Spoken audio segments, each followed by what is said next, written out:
Welcome back to another OhmLab tutorial. Today we're going to be talking about de-essing and sibilants and how you can normally go about dealing with this in a way that's perhaps a bit easier and potentially even more intelligent in comparison to how you've gone about this in the past. Just a quick shout out here. We're going to use a file from the freesound.org user Digifish Music. I went over to Freesound, one of my favorite destinations online for creating tutorial stuff for y'all, and typed in sibilants, and this is what I found. So at some point many moons ago, there was a tutorial written up by someone, and this was a companion audio file. So you know what? We couldn't have picked a better one. Check out the sibilants. We will not be held responsible for any hearing impairments or damage caused to you from excessive exposure to this sound. All right, so some pretty big peaks. And what we're going to do is show you first, probably the most common way that people approach this when they're really unsure, and that is to load up a plugin that's specifically designed to deal with de-essing. So we'll load up the De-Esser. Now, it doesn't matter if you're not using Logic Pro. You can use any DAW. They all have basically the same types of tools now. Now, the problem with this in just using a basic plugin like this is that perhaps you're unfamiliar with the actual controls and what the parameters and the naming scheme for each of these parameters in relation to each other. For instance, the detector versus the suppressor and sensitivity versus strength. Now, you may go looking for some presets if you happen to know where to look, but oftentimes people don't. And again, even if you do start with a preset, you find yourself kind of arbitrarily turning knobs and moving sliders instead of moving throughout your project with intention. So let's just go ahead and skip that one altogether and move on to the next evolutionary step here. It's the next common sense step, really, and that is to turn on an EQ, turn on your analyzer so you can actually see the waveform, discover that you're going to find the greatest amount of hiss and sibilants up here above 5K, but below 20K, and you now need to deal with that. So maybe you jump online, you check out some tutorials, and the first one that you find says, hey, it's actually pretty easy. Just toss a high cut on there, okay? So let's do that. Let's see what that sounds like. We will not be held responsible for any hearing impairments or damage caused to you from excessive exposure to this sound. We will not be held responsible. Okay, so, and as you can hear in real time, it does start to attenuate the S's, that's true. But it also, you know, it's affecting so many of the surrounding frequencies that it becomes pretty unfair to the actual sound itself. We're kind of muffling the entire breathy side of the voice. And, you know, if you're working on a professional project, that's just not cool. So let's move on to the next option, and that would be keeping the EQ in play, but instead working with a peak curve instead of just a pass or cut. And here's what that would look like. You would be, you know, finding your sweet spot in here, playing your audio, and attenuating accordingly. We will not be held responsible for any hearing impairments or damage caused to you from excessive exposure. But you will quickly see that, okay, you're actually going to need at least 2 points here to get an intelligent way of doing this down pretty quickly. But then again, it's either a little bit too narrow or a little bit too wide with the bandwidths, and again, it's a little unfair to the surrounding frequencies and overall integrity and presence in the sound. So what else can you do? Well, one way you could deal with this is going back into your dynamics folder again and pulling out a multipressor. And multipressor is just a mashup word. It's I guess short for, or a nickname for, multi-channel compression or multi-band compression. And basically what it allows you to do is chop up the EQ spectrum, the frequency spectrum, into one up to 4 different bandwidths, okay? So what we're going to do here is just quickly set the values of 3 of these to 0. I'm just going to use 1. So we'll just solo band 3 here because that's the closest to where we're going. I'm just going to resize the band up here. Okay, and again, you don't need Logic to do this. Any DAW will do. Okay, so this is basically having no effect upon the sound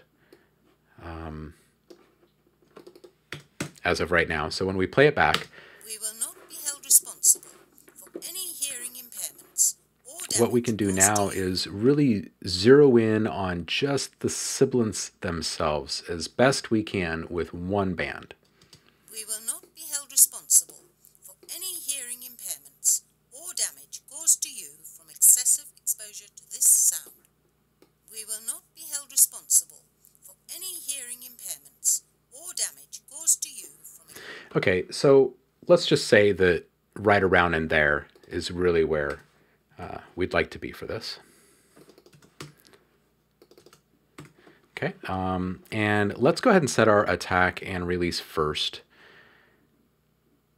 Anywhere from, say, 3 seconds to 7, 8, 9 milliseconds, rather, sorry, is fine for this. I'll shoot down the middle and go for about 5. And then release, you know, probably somewhere between 80 and 100 for a speaker like this. A speaker who's a bit more curt and short, you might want to shorten that just a touch. Probably don't want to go too far beyond that, though, because you don't want to muffle the sound. And again, we're trying to be as complementary as possible to the surrounding frequencies while still wrangling in those sibilants the best we can. So now all we need to do is set a compressor threshold, so our compressor knows when to kick into action, and a ratio, how much to reduce by once that threshold is met. So here we go. And watch here for reductions.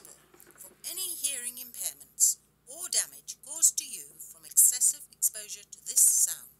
Okay, now you can see right off the bat, luckily we landed on negative 23 decibels, and that seems to be around the sweet spot, because if you look here carefully while this audio is playing, you're going to see that the volume reduction happens when the S's are at their most harsh. Now let's watch it one more time and make sure that we do have the right kind of action set up with our attack, our release, and that compressor threshold. We will not be held responsible for any hearing impairments or damage caused to you from excessive exposure to this sound. We will not be held responsible for any... Okay, so it actually looks like the action is quite nice. So now all we need to do is figure out the ratio, exactly how much we're reducing by. Okay, now these are some pretty sharp S's, so let's increase that the ratio just a touch more and see what happens for us. We will not be held responsible for any hearing impairments or damage caused to you from excessive exposure to this sound. We will not be held responsible. Okay, now that sounds like it's fairly decent. Now I'm going to untick the solo here, and that basically means that the sound's going to play through this multipressor. So the compression that we've just set up in this third bandwidth is active, okay? And I'm going to bypass it here and there, and hopefully you'll get a fair A-B comparison. Now it's not going to be drastic, because again, we want to leave the rest of the speaking voice completely untouched. So listen carefully. We will not be held responsible for any hearing impairments or damage caused to you from excessive exposure to this sound. We will not be held responsible for any hearing impairments or damage caused to you from excessive exposure to this sound. We will not be held responsible. Okay, so I'm actually just going to loop this very small segment of the speech. Be held responsible, be held responsible, be held responsible, be held responsible, be held responsible. And again. Be held responsible, be held responsible, be held responsible, be held responsible, be held responsible, be held... Okay, we're getting to the point where we can really hear a big difference here. Be held responsible, be held responsible, be held responsible, be held...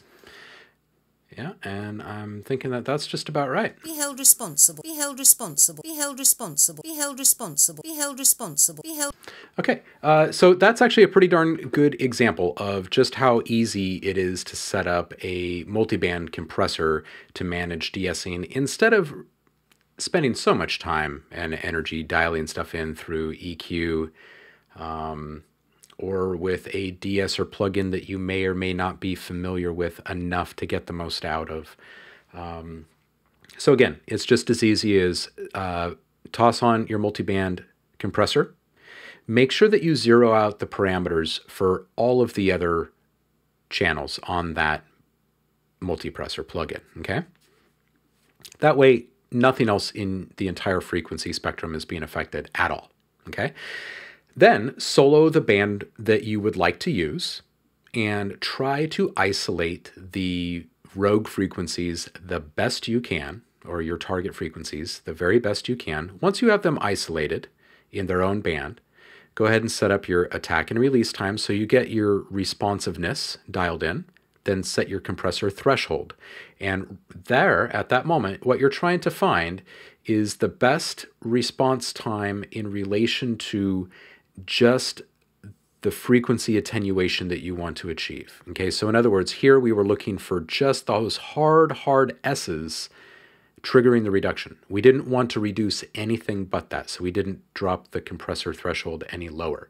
Had we done that, we would have been reducing the perceived loudness of other words in the sentence, and it would not have been a good result for us. So then the next step is to set up our ratio. And once we dial in the ratio to our liking and we're achieving the attenuation that we want, we're done. And it's as simple as that. And you just unsolo that singled out band and you're done. You now have a custom De-Esser. Now, if this happens to be a voice talent that you plan on working with again in the future, save the preset. Okay, now you can oftentimes just save a preset through a plugin if you can't find it through its normal, file or option menu. Remember that you can save presets for your native plugins through your DAW, in your DAW format. So something else to keep in mind, little pro tip to help make things a little bit easier. So that's it. That's your own custom De-Esser. Thanks for stopping by. Let us know if you have comments, feedback, suggestions for future tutorials, etc. Just holler at us below in the comment area there, or check out any one of the websites in the network or our various social profiles around the World Wide Web. Always good to see you folks. We hope to see you again soon. Cheers.